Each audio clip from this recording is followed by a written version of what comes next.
Tago lang ako pero madasalin ako tao. Binigay ko sa kanya. Lord, ikaw bahala rito. Kung ano yung makakaramit, Jose Manalo bumuhos ang luha sa pagpanaw ni Jimmy Santos. Ang totoong dahilan ng kanyang biglaang paglisan sa Itbulaga, may naiwang liham na naglalaman ng malalaking revelasyon.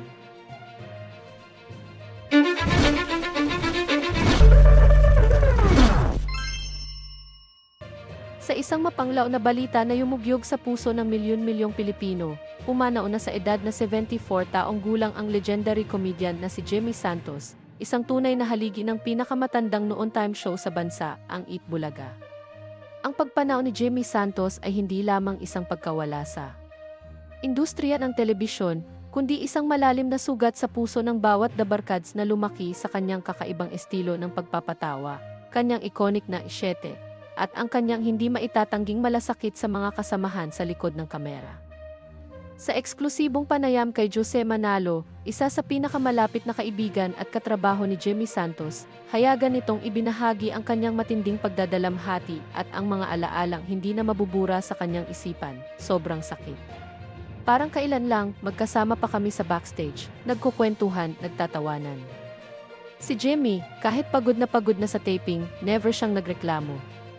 Laging may ngiti, laging may dala na baon na kwento. Ang dami kong natutunan sa kanya, hindi lang sa pagpapatawa, kundi sa pagiging totoong tao, sabi ni Jose habang pinipigilan ang pag-iyak. Inalala ni Jose ang mga panahong sila ay magkasama sa segment na Juan for All for Juan, kung saan si Jimmy Santos ay isa sa mga pinakasikat na sugod bahay gang. Ang kanyang kakaibang chemistry kasama sina Jose Manalo, Wally Bayola, at Paolo Ballesteros ay nagbigay ng milyon-milyong tawa sa mga Pilipino sa loob ng maraming taon. May mga araw na pagkatapos ng set, magkakasama kami sa dressing room. Si Jimmy, kahit 60 plus na siya noon, mas malakas pa ang energy kesa sa amin. Laging may baon na chismis, laging may dala na pagkain. Siya yung tipo ng kaibigan na kahit anong problema mo, kaya kang patawanin. Ngayong wala na siya, parang may kulang na sa Itbulaga family, dagdag ni Jose. Bago pa man maging bahagi ng Itbulaga, si Jimmy Santos ay isa ng professional basketball player, isang bagay na maraming netizen ang hindi nakakaalam. Ang kanyang iconic na isyete ay nagsimula bilang isang biro sa kanyang jersey number noong siya ay naglalaro pa para sa FF Painters at Crispa Redmanizers sa Philippine Basketball Association, B. Akala ng marami, komedyante lang si Jimmy. Pero athlete siya. At yung syete niya, hindi lang yun gimmick. Yan ay pagpapakita ng kanyang pagmamahal sa basketball at sa numero 7 na nagbigay sa kanya ng maraming tagumpay, paliwanag ng isang malapit na kaibigan ng pamilya Santos na nagsasabing nais magpababa ng pangalan. Ngunit sa likod ng kanyang masayang mukha, mayroon umanong matinding pinagdaanan si Jimmy Santos bago siya tuluyang magretiro sa telebisyon noong 2015. Ayon sa mga insider, nagkaroon ng di pagkakaunawaan si Jimmy sa ilang mga bagong executives ng show na naging dahilan ng kanyang biglaang paglalayo sa Itbulaga. May nagsasabing hindi siya masaya sa ilang desisyon. Pero never niyang sinabi yun sa publiko. Palaging positive si Jimmy. Pero kami, mga kasamahan niya, alam namin na may pinagdadaanan siya. Mahal na mahal niya ang Itbulaga. Parang pamilya na niya yun, sabi ng isang production staff na kasamahan ni Jimmy sa loob ng 20 taon. Sa isang emotional na revelation, ibinahagi ni Jose Manalo ang kanilang huling pag-uusap bago tuluyang magretiro si Jimmy Santos sa showbiz. Huling beses na nagkita kami, bago siya magpaalam sa Itbulaga, maihinila ako sa kanya sa gilid. Sabi ko, Jimmy, bakit parang mailungkot ka? Tumingin siya sa akin, tumawa ng mahina, sabi niya, Jose, lahat ng bagay may hangganan. Pero ang mga alaala, forever yan. Hindi ko maintindihan noon. Ngayon, sobrang sakit na nung sinabi niya, kwento ni Jose na hindi na napigilang lumuha. Ayon sa mga source, nagkaroon ng private dinner sina Jose, Wally Bayola, at Jimmy Santos bago tuluyang magpaalam ang huli sa industriya. Doon umano inamin ni Jimmy na may pinagdadaan ng kalusugan na hindi niya inihayag sa publiko. Alam niya na darating ang araw na ito. Pero ayaw niyang mag-alala ang mga tao sa kanya. Gusto niya, masaya lang. Ganon si Jimmy, laging inuuna ang kapakanan ng iba bago ang sarili, sabi ng isang malapit na kaibigan. Sa isang opisyal na pahayag na inilabas ng Tape Incorporation, ang production company sa likod ng Eat Bulaga, pinasalamatan nila ang hindi matatawarang kontribusyon ni Jimmy Santos sa show at sa industriya ng telebisyon sa Pilipinas. Si Jimmy Santos ay higit pa sa isang host, siya ay isang institusyon. Sa loob ng maraming dekada, dinala niya ang saya sa milyon-milyong tahanan.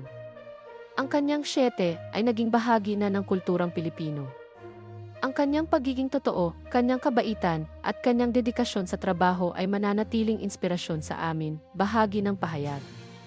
Idinagdag pa ng produksyon na gagawin nila ang special tribute episode para kay Jimmy Santos, kung saan inimbitahan ang lahat ng dating kasamahan niya sa show upang magbahagi ng kanilang mga alaala.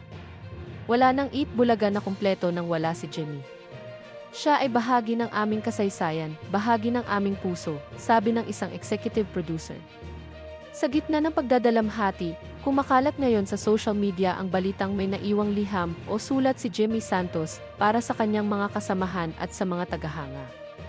Ayon sa isang unverified source, isinulat ni Jimmy ang liham ilang linggo bago siya pumanaw, na naglalaman umano ng mga revelasyon tungkol sa kanyang paglisan sa show at sa kanyang mga hiling. May nagsabi sa akin na may sulat daw. Pero hindi ko pa nakikita. Kung totoo man yun, sana mabasa namin. Gusto naming malaman ang huling mensahe niya, sabi ni Jose Manalo ng tanungin tungkol dito. Gayunpaman, ang pamilya Santos ay nananatiling tahimik at humihingi ng privacy sa gitna ng kanilang pagdadalamhati. Walang opisyal na kumpirmasyon tungkol sa nasabing liham. Sa social media, nagtrending agad ang Thank You Jimmy Santos at Siete Forever bilang pagpupugay sa yumaong komedyante. Milyon-milyong netizens ang nagbahagi ng kanilang mga paboritong tisyete, moments at kung paano naging bahagi ng kanilang paglaki si Jimmy Santos. Bata pa ako, pinapanood ko na siya sa Eat Bulaga. Ngayong may anak na ako, pinapanood ko rin sa kanila ang mga lumang episodes.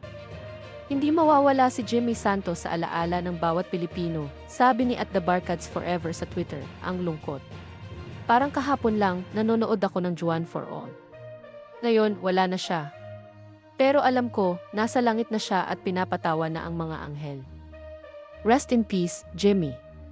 Siyete ka talaga. Komento naman ni At Marian Fanatic. Sa huli, nagpaabot si Jose Manalo ng kanyang personal na mensahe para sa kanyang yumaong kaibigan, Jimmy, kung nasaan ka man ngayon, alam kong masaya ka na. Alam kong pinapatawa mo na ang mga kasama mo doon. Pero dito, sa mundong ito, malungkot kami. Malungkot ako. Maraming salamat sa lahat ng aral, sa lahat ng tawa, at sa pagiging totoong kaibigan. Hindi kita makakalimutan. Hanggang sa muli, 7.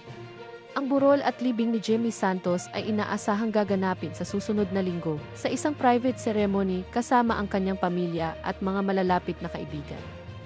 Inaasahang dadalo sina Jose Manalo, Wally Bayola, Paolo Ballesteros at ang buong Eat Bulaga family upang magbigay ng huling pagpupugay sa isang tunay na legend ng Philippine television.